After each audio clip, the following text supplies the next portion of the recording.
mom, wasn't saved, wasn't sanctified, went to church with other folk, and the kids, we went to church with other people. So we wasn't raised to honor God in the way that I see a lot, especially in the Full Gospel Holy Temple ministry. A lot of people were raised there, and so they understand how to value God in a way.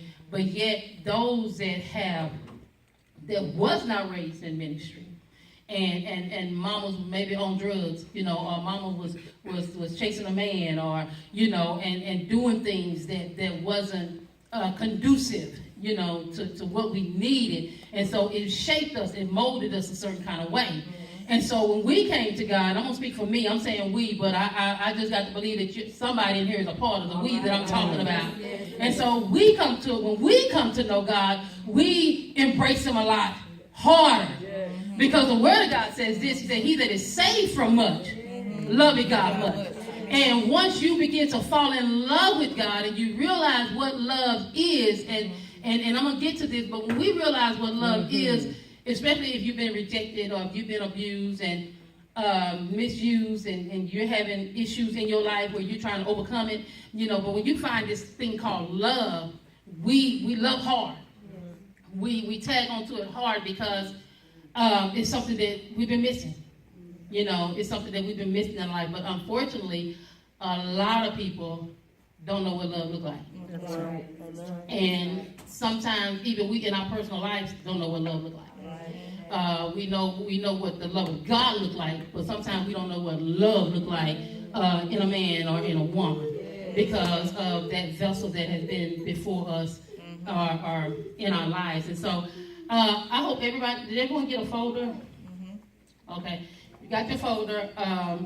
In that folder there is a Shema Tamar pamphlet, and what this consists of is some things that God gave me, and this is actually what I presented to my pastor, and I want to give honor to him in his absence. I want to give honor actually to this house, and forgive me because I kind of skipped over that, but I truly thank God for Apostle Rick for allowing us to come here and facilitate what it is that we're doing. I thank God for him opening up the doors and allowing us this time, and honoring his wife as well, but I also honor my pastor, for even allowing God to take him to a place, to deal with some things, because I've heard so many people come to me and say, out of all the years I've been at this church, this is not a subject that's touched. This is not something that we talked about. And I thank God for him hearing God. So I truly give God praise for that. He heard God. And I prayed. I will tell you, I was praying because I knew what God had gave me. And so if you look over this pamphlet, but we're not going to go into the pamphlet right now. But basically what this is information. Okay, this is information. In this pamphlet, you're going to find the stats of sexual assault victims. And when I say the stats, as I did my research, I found out that 1 in 4 women have been sexually assaulted or will be sexually assaulted. 1 in 6 men sexually assaulted. And I found out over this month, if you didn't know, April is Sexual Assault Awareness Month. And that's why I chose April to do what I'm doing on the radio, dedicating every broadcast to that cause. Because when you tell me 1 out of 4 women, I don't know about you, but that's a lie. And 1 out of 6 men, that's a lie. That's too many for us not to talk about it. That's too many for it not to be ministered or mentioned, whether it be in our church, whether it be in our schools, in our community, in our families, in our households. It's something that we need to be watchful of. I'm not saying be suspicious. Right. I'm just saying be watchful. And because back in the day, when I say back in the day, it was before my time. It was in my mama's day, my grandma's day, things like that happened, and it was pushed in the closet. Everybody knew that Uncle Bobo wasn't right. That's right. Everybody knew it. And yet, nobody wanted to deal with Uncle Bobo about his issue while he afflicted and messed with the nieces and the nephews in the family. So, our culture have taught us that it's a shame to talk about it. But actually, it's a shame that it happened. Amen. And because it's a shame that it happened, it brings a shame sometimes upon the victim. And so we're going to go to the Word of God because I believe that everything that we do has to be validated by His Word. Because without the Word of God, we can't do nothing. We can't establish no truth. And what God began to show me, we're going to go to 2 Samuel 13th chapter. And what God began to show me with this, because as I was seeking God for my own deliverance, because most of you know, growing up, raised by a stepfather, molested continuously growing up as a little girl. And then after becoming a teenager, I had stepped into a realm of rebellion. I didn't know why, because I remember being an A student. I remember being really, really smart and feeling real good about myself at one time. And then all of a sudden, something happened that just shifted.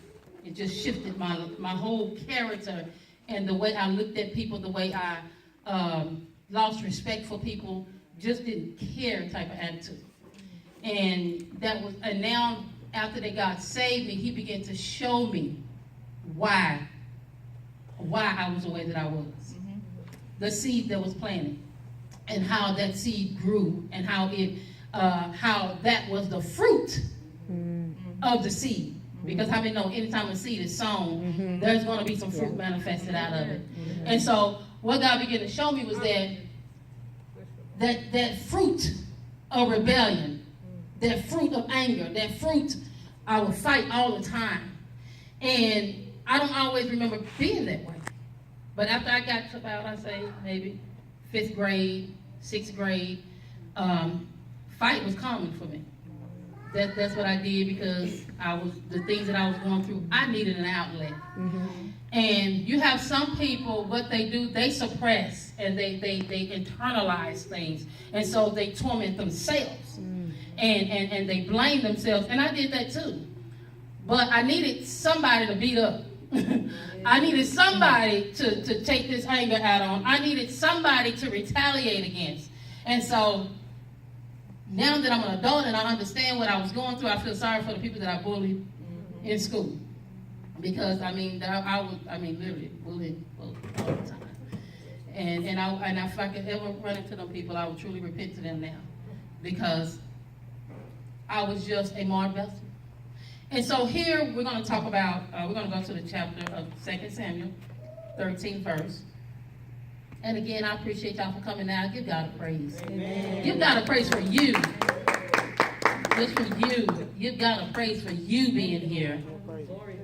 And I think that's something because, hey, if you've been through anything, and if you're at this seminar on this occasion, that lets me know that God has been good to you in spite of, because you're still here. And so here, I would love to have a reader. Anybody? Okay. If you would start at the first verse, and we're going to go down. And I want you to, when we read this, I want you to visualize what's going on here. Okay, I want you to really pay attention to the details in this, because the details alone speaks volume. The details speak. If you've ever read this and you find yourself in this, because I remember God told me one time, He said, "Get in the Word, for you are in it." And so when I began to get in it, I saw myself here.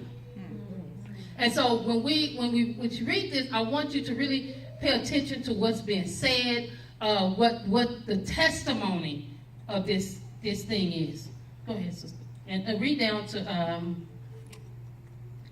13 And then I'll interject there. And it came to pass after this, that Absalom, the son of David, had a fair sister, whose name was Tamar. And Amnon, the son of David, loved her.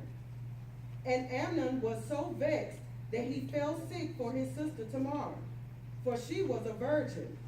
And Amnon thought it hard for him to do anything to her.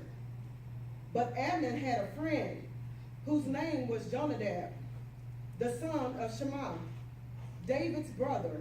And Jonadab was a very subtle man. And he said unto him, Why art thou, being the king's son, lean from day to day? Wilt thou not tell me? And Amnon said unto him, I love Tamar, my brother Absalom's sister. And Jonadab said unto him, Lay thee down on thy bed, and make thyself sick. And when thy father cometh to see thee, say unto him, I pray thee, let my sister Tamar come, and give me meat, and dress the meat in my sight, that I may see it, and eat it at her hand. So Amnon lay down, and made himself sick. And when the king was come to him, Amnon said unto the king, I pray thee, let Tamar my sister come, and make me a couple of cakes in my sight, that I may eat at her hand. Then David sent home Tamar, saying, Go now to thy brother Amnon's house, and dress him meat. So Tamar went to her brother Amnon's house, and he was laid down. And she took flour, and kneaded it, and made cakes in his sight, and did bake the cakes. And she took a pan, and poured them out before him. But he refused to eat. And Amnon said, Have out all men from me. And they went out, every man from him. And Amnon said unto Tamar, Bring the meat into the chamber, that I may eat of thy hand. And Tamar took the cakes which she had made, and brought them into the chamber to Amnon her brother. And when she had brought them unto him to eat, he took hold of her, and said unto her, Come lie with me, my sister. And she answered him, Nay, my brother, do not force me, for no such thing ought to be done in Israel. Do not thou this folly. And I, whither shall I cause my shame to go? And as for thee, thou shalt be as one of the fools in Israel. Now therefore, I pray thee, speak unto the king, for he will not withhold me from thee. Ain't that something? Ain't that something? See how innocent she was. Her mindset was to help. Her dad, his mindset was to send her to help. The enemy is so cunning. He is so cunning whereby we may think, I mean, even as a child, I remember being a child and going through what I was going through, and remembering trying to figure out, how did I end up here? How did I end up in this situation? And I clearly believe that Tamar was there. How did I end up here? How did I end up a victim of my brother? Because if my brother, my flesh and blood brother called me and say, Hey sis, I'm sick, and you bring me some soup over here, what you gonna do? You gonna take him some soup. Because to the pure, all things are pure. And so now here it is, she had found herself in a situation. And what really got me about that portion is where in verse 2 he says, verse 2 he says, and Amnon was so vexed that he fell sick for his sister, for she was a virgin. He thought it hard for him to do anything to her. So to him, he's thinking, I can't get her because she's fair. She's pretty. She ain't gonna give me the time of day. She ain't gonna give me a second glance. Because actually back in those days, they did marry each other. Back then they did that. But we know that that's incest.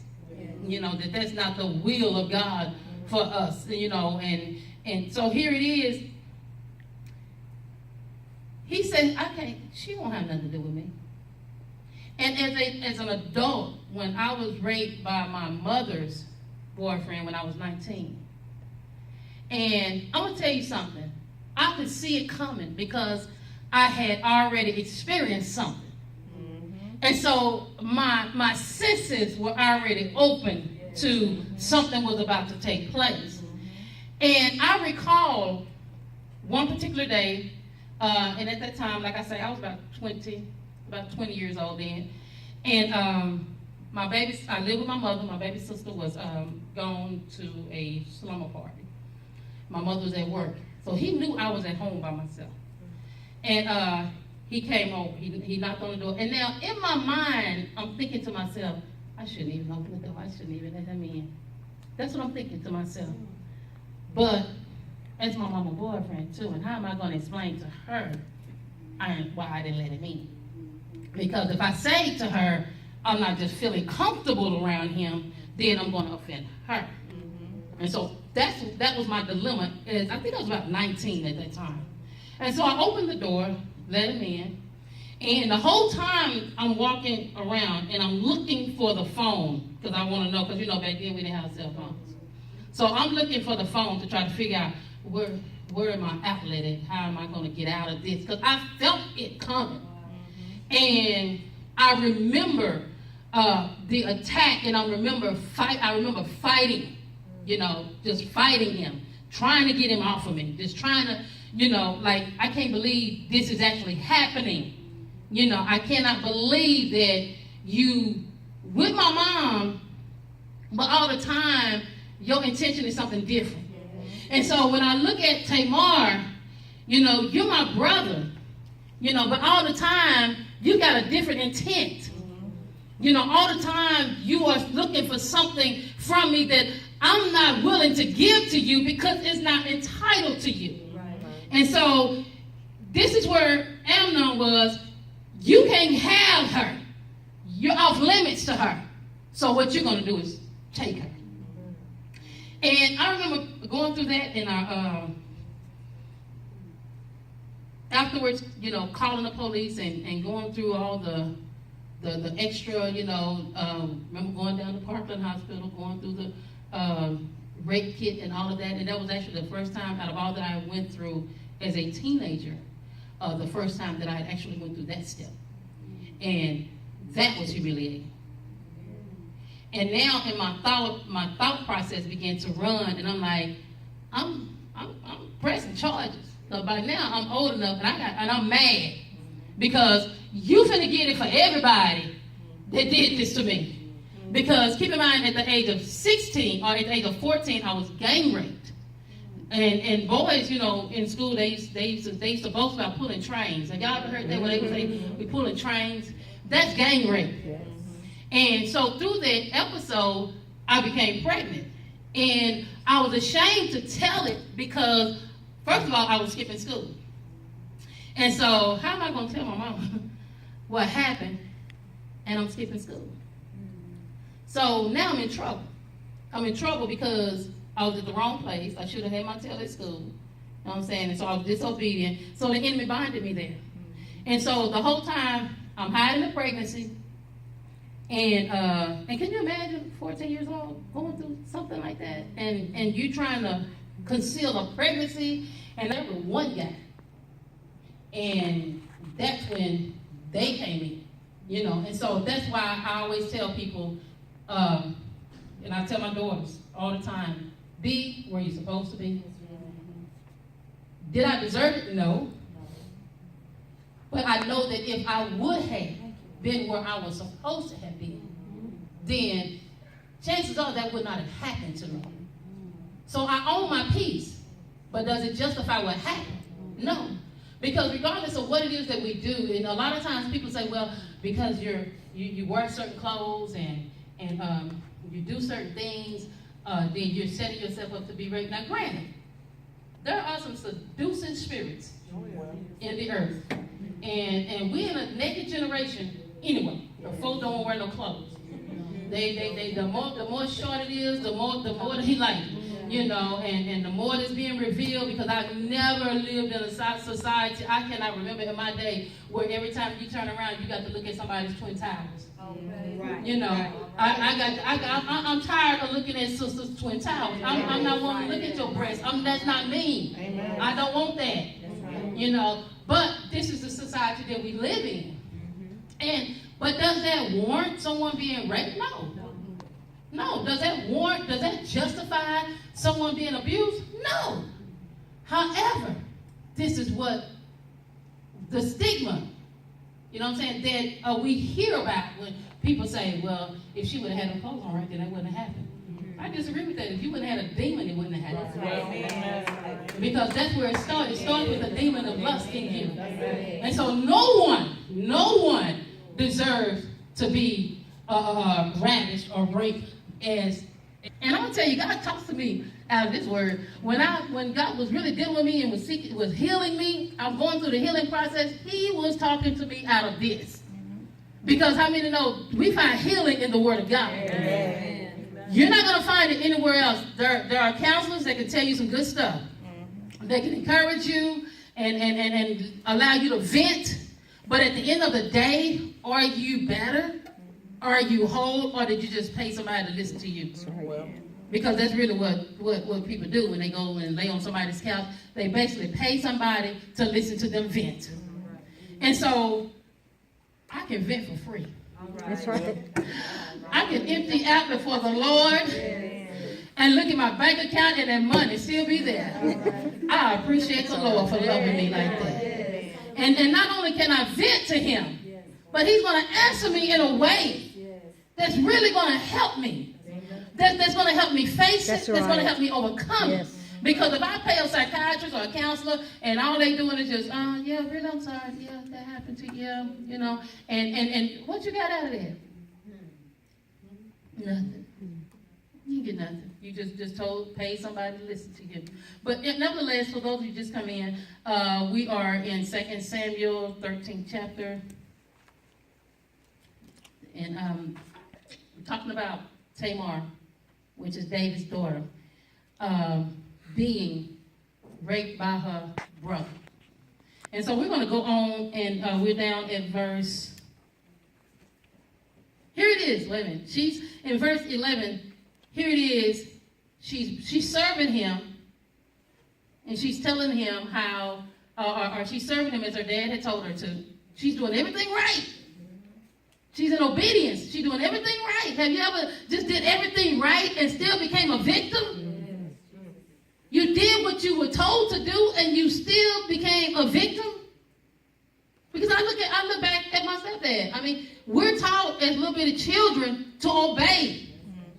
We're taught to submit. We're taught to listen. We're taught to do what I say do. But when do you as a child begin to understand that I got a right to say no? And still be a child. And not get in trouble for saying no. That's hard. But do you not know it's our fault? Because we have to empower them to say no. We have to empower our kids to say, I tell my daughter all the time, baby, if he look at you crazy, I don't care who it is. I don't care if it's brother, I don't care if it's dad, I don't care who it is. You have a right to say no. You have a right to say, get out of my face. You have a right to kick and scream. You have a right. And when we go on down in this story, we're going to find out the end of Tamar. And this is where God began to talk to me. But here it is. She asked the question, whether shall I cause my shame to go? Whether shall I cause my innocence to leave? Because once, and I tell my girls this, if you are a virgin, and once you lose that virginity, you never get it back. Right. Whether you were molested or raped, you never get that back. And so here it is, Tamar saying, whether shall I cause my shame? This is not fair to me. Because I want to be pure. I want to be, when I wear a white gown, I want to wear a white gown. I want it to reflect that I am pure. So here I am 7, 8, 9 years old and I'm being tampered with. Here I am a teenager, by then I was already, the seed had already been sown. And so now I'm rebellious and I'm looking for little boys. Now I'm looking for a type of affection that I thought was love because I got this from somebody in position that should have loved me. That should have been a protector to me. That should have covered me. And so now I don't know what love looked like. And if you've been in that position, you understand what I'm saying. I don't know how to identify love anymore. So what I identify as love is sex. Touching. Fondling. That's what I think love is. Because keep in mind, I'm 7. And my father figure, okay, the man that I supposed to see as, because I did not know my own dad at the time. So he was the first father figure that was in my life, and this is what I get. How do you as a child say no to your daddy? How do you as a child say no to your brother, to your uncle? How do you say no and not get in trouble? Because now my dilemma is, I got to tell my mother. I got to tell my mom. And this, no doubt, is a man that she loved. And so now the burden on me is, how do I not hurt my mom? Because, granted, I love my mom. And I don't want to hurt my mom, but I know if I expose this, she one or two things gonna happen. Either she not gonna believe me because she loved him, or she's gonna believe me and she's gonna hate him, and then she's gonna be upset, hurt because she had to hate him. Y'all see the dilemma? But don't nobody want to talk about it. Right. Don't nobody want to address it. We want to act like it didn't happen. We want to act like it doesn't exist. And stats tell us 1 in 4 women, 1 in 6 men. How is it that we don't want to talk about it? I know why. Because it hurts. It hurts. It opens up things that we don't want to feel. Because a violation is a violation. And violations hurt. I mean, and I think sometimes to myself, I say, Lord, because, I've heard people say, oh, just get over it. Let me tell you how long it took me. It took me a long time. Even when I saw my mama's boyfriend go to jail 25 years, I wasn't healed.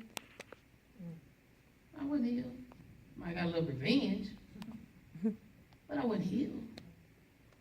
Because I'm still walking around with anger. I'm still having to deal with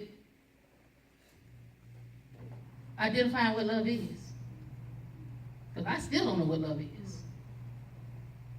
I know what revenge is because I got that.